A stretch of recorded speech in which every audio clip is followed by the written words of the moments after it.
A lo largo de mi vida, he sentido una pérdida de emoción por las cosas, pero cada que pienso en cómo todo era antes, en cómo mi vida fue cambiando poco a poco, y que irónicamente ese deseo de querer crecer fue una fugaz idea errónea de mi juventud, extraño esos momentos donde observaba televisión, de niño viendo programas como Hora de Aventura, o en su momento al Come Galletas, sin darme cuenta disfrutaba tanto de ellos, que el tiempo pasó rápido, la vida ya no es como antes. Abrir este tema baja algunas lágrimas, pero me recuerda que esos momentos de la vida hay que disfrutarlos, al máximo siempre. He aprendido que con los años vamos cambiando ciertos gustos, sobre todo cuando de ti mismo pones voluntad para cambiar hábitos. También hay circunstancias traumáticas que te cambian de un momento a otro, y puede ocurrir con cualquier cosa, con alimentos, con actividades o con defectos reemplazados por virtudes. En mi juventud gustaba solo de la música rock o disco y en inglés, y cuando llegué a la mayoría de edad, por influencia de mis mejores amigos, me hice amante de la música folclórica latinoamericana. O también tomar gusto por la música clásica de Gibran Alcocer. Amaba los bailes donde me exteriorizaba fácilmente, bebía y decía estupideces al grado que llegué a depender mucho de ello, no había fin de semana en donde no lo hiciera. De novias o bueno de ver qué chica se interesaba por mí en cierta manera me pasaban mucho, ni hablar de ello. Con esfuerzo abandoné todos los vicios, incluyó allí al sexo, ya que no es normal que todo el tiempo estés pensando y buscando por él. La clave del éxito consistió en apartarme de mis amigos, fue sumamente difícil por lo mucho que compartimos, con ellos me inicié en el deporte, siendo ya mayor de edad, hoy, no vivo sin realizar un deporte. Fútbol, básquetbol o ecuavóley y hasta ping pong, y aprendimos juntos muchas cosas de la vida, pero lo hice, y ese fue el inicio de mi vida sin ninguna clase de vicio, pero con el aporte que me dieron en áreas sociales y deportivas. No volví a beber ni a fumar desde entonces hasta el día de hoy, no pruebo ni siquiera champaña ni por accidente, no uso ningún tipo de alcohol hasta hoy, y seguirá así hasta que me pongan en una tumba. Llegué también a valorar el sexo como un acto sagrado que debía utilizar al casarme. Seguí yendo a bailes, discotecas y fiestas, poco a poco fui observando que las personas en estos ambientes tendían a siempre emborracharse, buscar parejas e ineludiblemente buscar por sexo, eso fue haciéndome perder el interés por el baile y estos tipos de diversión. Bailo muy rara vez y siempre por pedido de amigos a quien les encanta bailar. Son las únicas personas capaces de hacerme bailar y sí, puedo llegar a disfrutarlo mucho. En cuanto a alimentación, he abandonado el azúcar, la sal la uso muy poco, intento abandonar por completo los aceites y mantecas vegetales y he abrazado muchísimo las comidas vegetales crudas, me encantan los sabores del ajo, la cebolla, el tomate, culantro, apio y toda clase de vegetal crudo. Eso era imposible en mi juventud, como el jengibre, cúrcuma, remolacha, zanahoria, espinacas, etcétera, etcétera. Las frutas siempre me gustaron, pero he aprendido a comer la pulpa y las semillas de la mayoría de ellas, masticándolas bien, el sabor amargo ya no me molesta, excepto las de papaya las cuales las trago enteras y las semillas de manzana y pera que son tóxicas. Alimentariamente he realizado muchísimos y drásticos cambios. Uso chocolate solo 100% cacao y no uso azúcar ni edulcorantes de ninguna clase, en lugar de sal procuro usar pimienta, en lugar de aceites o grasas vegetales he vuelto a las mantecas de origen animal y en cuanto a especias como toda clase de ellas, no las hiervo y las tiro, las uso en polvo para poder consumirlas en un 100%, anís, pimienta, canela, etc. He desarrollado un gusto por el ají muy fuerte y no soy mexicano, si no pica fuerte no me satisface. Mis gustos musicales se han refinado muchísimo, sin dejar de gustar del rock, aunque escucho en menos oportunidades, llegándome a convertir en amante empedernido de la música instrumental New Age con enormes exponentes como Kitaro, Yanni, Vangelis, Mitos, Strun Zamfara, y más, o la clásica de Mozart, Chopin y otros. Sigo amando el folclore latinoamericano y he incursionado en música del folclore hindú, chino, japonés, indígena norteamericano, celta, etc. y el folclore nórdico pagano que tiene muchas representaciones. De manera que sí, gustos que tenía de joven han desaparecido y han ido evolucionando con el pasar de los años y he adquirido nuevos gustos. Creo que en el transcurrir de la vida, ciertos intereses te llevan a refinar tus gustos o a afirmarlos, sean buenos o malos. Depende de cada persona. Algunas ocasiones pienso que creo que todos en mayor o menor grado tenemos desarrollada lo que se llama conciencia. Esta es la capacidad de percibir nuestra realidad y existencia, nos hace conscientes de lo que somos y de nuestro entorno. Junto con esto también está su contraparte, que es el inconsciente o la falta de conciencia, y en donde la conciencia puede llegar a ser aumentada o nublada por alguna condición física, psicológica o mental o hasta por algún tipo de droga que afecte o favorezca nuestra percepción de la realidad. Por consecuencia, nuestra percepción de la realidad está íntimamente ligada a qué tan conscientes somos y esto dependerá de nuestro propio discernimiento de lo que es real y de lo que no lo es. Quiero decir que al momento de ser más conscientes notas con más dolor el dejar atrás cosas que te gustan, pero obvio todo es evolución, de hecho hay una pregunta que puedes hacerte tú mismo y te darás cuenta de lo importante que es tu pasado y que las cosas pasan para mejor. ¿Crees que los tiempos pasados eran mejores? Esa es una opinión propia de gente vieja. Pero esa misma gente, cuando era joven y observaba cómo eran las condiciones de vida en los tiempos de sus padres, para nada habría estado de acuerdo con que los tiempos pasados habían sido mejores. ¿Por qué la gente, cuando envejece, cambia radicalmente de opinión? Porque lo que siente un viejo y lo que siente un joven es muy diferente. Un joven está en la plenitud de su salud y potencia física. Para él, el pasado inmediato, esto es, el período en que fue niño, equivale a limitaciones, dependencia, temores, debilidad, mayor ignorancia, una inocencia que lo hacía fácil víctima de abuso y engaño, falta de libertad, sanciones, estar supervigilado, muchas restricciones, etc.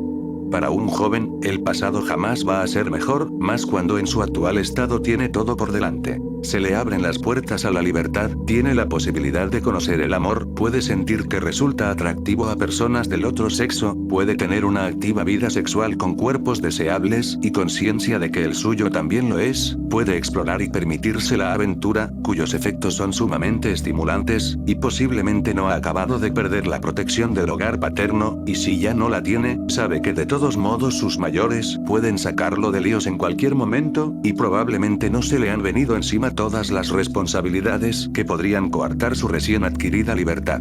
Siente que el mundo se ha abierto ante él y que él puede tomar lo que quiera y hacer lo suyo. A la juventud sigue la madurez, que puede ser entendida como una edad de plenitud, pero hacia los 40 esa plenitud ya da avisos de desembocar en un período de decadencia creciente e inatajable. La crisis de los 40 es la asunción de la conciencia de que todo el potencial corporal ha comenzado a declinar. El cuerpo ya no resiste como antes. Ya no es posible abusar de él sin esperar penosas consecuencias, ya no es posible competir en ninguna proeza física con los jóvenes. Los atractivos, sobre todo los físicos, comienzan a huir. Por otra parte, los hijos van creciendo y son como un espejo que nos devuelve la imagen de nuestra vida en el pasado, cuando teníamos todo el porvenir por delante. Ahora, sin mucho podremos decir que tenemos toda la vejez, los achaques, la impotencia y la muerte por delante. Sentimos que esa nueva generación es la que en unos contados años nos reemplazará en todo, así como en otro tiempo nosotros poco a poco fuimos reemplazando a nuestros padres, y estos fueron quedando relegados en el indeseable ámbito de la vejez, hasta quedar acorralados en el rincón de quienes no pueden valerse por sí mismos y comienzan a ser entendidos como un estorbo o una carga o una incomodidad, quienes definitivamente ya no son los protagonistas de la historia, sino un accesorio superfluo, desagradable y enojoso. Las mujeres, con horror, ven que a la pérdida de la belleza sigue el aposentamiento creciente de la fealdad, y de ser deseables pasan a ser indeseables. Los hombres deben aceptar que, si no tienen dinero en el bolsillo, sus tácticas de seducción son inútiles, además de risibles. La creciente retirada del apetito sexual se complementa, en muchos casos, con una vergonzosa impotencia. Para hombres y mujeres queda claro que la edad del amor quedó atrás y que ya jamás podrán experimentar esos sentimientos, que si muchos serán reemplazados por la hipocresía de jóvenes que se acercan a tantear el modo de explotar la condición acorralada de los viejos. Así pues, la autenticidad del amor es suplantada por un cariño falso que encubre la explotación, la utilización, la reificación de los individuos. En la juventud, las enfermedades tenían una vigencia limitada, ya que al final eran superadas. A partir de cierta edad, la gente tiene que aprender a vivir con enfermedades crónicas, que no solo aumentan en número, sino que son insuperables y crecientemente incapacitantes. Cuando nos llega el turno de asumir esa edad final, la parte más bella de la vida, con todo y la ignorancia e inmadurez que la caracterizan, ha quedado atrás. Entonces parece claro que el pasado fue mejor. Antes el futuro era promisorio. Ahora nos plantea nuestra inminente liquidación, tras un período de creciente obsolescencia. Así pues, la impresión de que todo tiempo pasado fue mejor es netamente subjetiva, y depende de la edad en que uno se encuentre. Para saber si el pasado fue mejor en términos objetivos hay que contrastar cifras, condiciones y calidad de vida de toda la sociedad. En el pasado, el promedio de expectativa de vida no pasaba de los 40 años. Si se compara la tasa de mortalidad anterior al siglo XX con la actual, es evidente que el pasado era una pesadilla. Superar la infancia era una proeza que pocos lograban. El analfabetismo era una situación generalizada y condicionaba un tipo de vida miserable, sin posibilidad alguna de promoción social y sin esperanza de que los propios hijos pudieran superar algún día esa condición.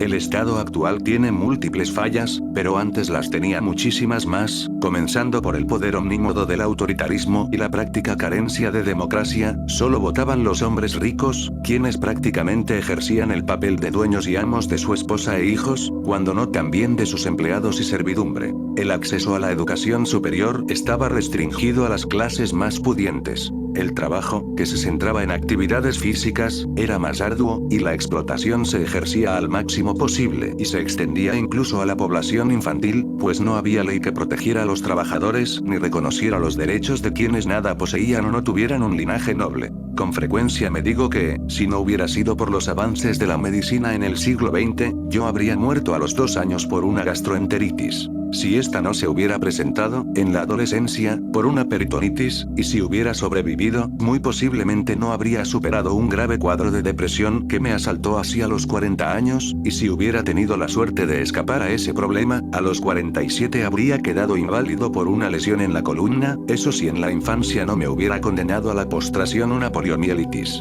He podido vivir de mi trabajo de forma independiente, pero si hubiera nacido en el siglo XVIII, prácticamente habría vivido en un sistema de semiesclavitud a las órdenes de algún encomendero español y nunca hubiera sabido lo que es la dignidad humana, y si hubiera llegado al mundo un poco antes, hasta me habrían quemado en la hoguera por no creer en dioses.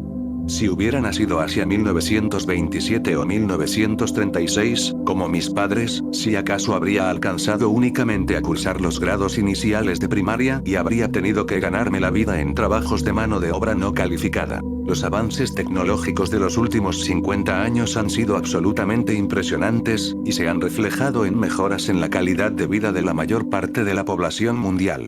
Para alguien como yo, que pudo conocer de primera mano cómo era la vida en el 40% final del siglo pasado, haber pasado a la situación actual, con la revolución tecnológica e informática, es como haber pasado de la prehistoria a la historia. Eso me hace sentir privilegiado, por haber tenido la oportunidad de ver dos condiciones de vida muy diferentes, y si bien puedo juzgar como más sanos e inocentes y menos complicados los tiempos de mi infancia y juventud, menos contaminados por desechos y por estrategias comerciales para hacer de la gente simples individuos abocados al consumismo, considero que los tiempos actuales son muchísimo mejores, pues ofrecen más oportunidades a los jóvenes y a grupos en otros tiempos abiertamente segregados, estigmatizados y perseguidos sin compasión. Naturalmente, el crecimiento demográfico trae una gran cantidad de problemas aparejados, como la contaminación, la deshumanización, el aumento de la delincuencia, la concentración de población en las grandes urbes, con el consecuente hacinamiento y el surgimiento de las villas miseria, el encarecimiento del espacio y la reducción del tamaño de las viviendas, el encarecimiento de estas y la creciente imposibilidad de adquirirlas.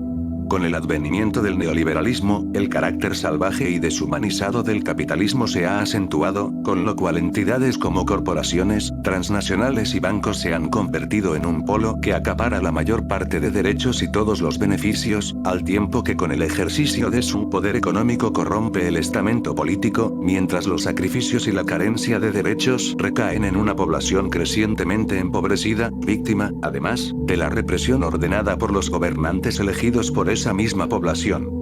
Eso podría hacer pensar que los tiempos pasados fueron mejores, pero como hay países que han sabido hallar un punto de equilibrio para garantizar las libertades individuales al tiempo que crean un sistema interesado más en la protección y el bienestar de la población civil que de los grandes emporios de riqueza, se puede prever que esa situación al final se resuelva, porque, a pesar de múltiples traspiés, la humanidad avanza decididamente hacia la civilización y hacia una humanización de las relaciones sociales. En otras palabras, el neoliberalismo no tiene por qué ser un sistema inevitable que se perpetúe y acentúe en el futuro, por lo que es posible pensar que el porvenir puede ser mejor. Por su parte, los problemas derivados de la explosión demográfica también pueden ser resueltos.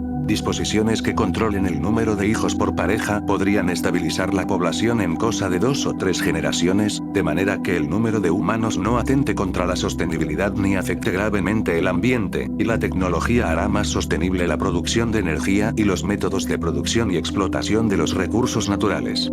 De hecho, en los países más desarrollados se puede constatar que el crecimiento demográfico tiende a controlarse solo, por iniciativa consciente de los individuos. Creo que la percepción de que el pasado fue mejor en el fondo oculta este juicio obvio. Las potencias de la juventud son mejores que las impotencias de la vejez.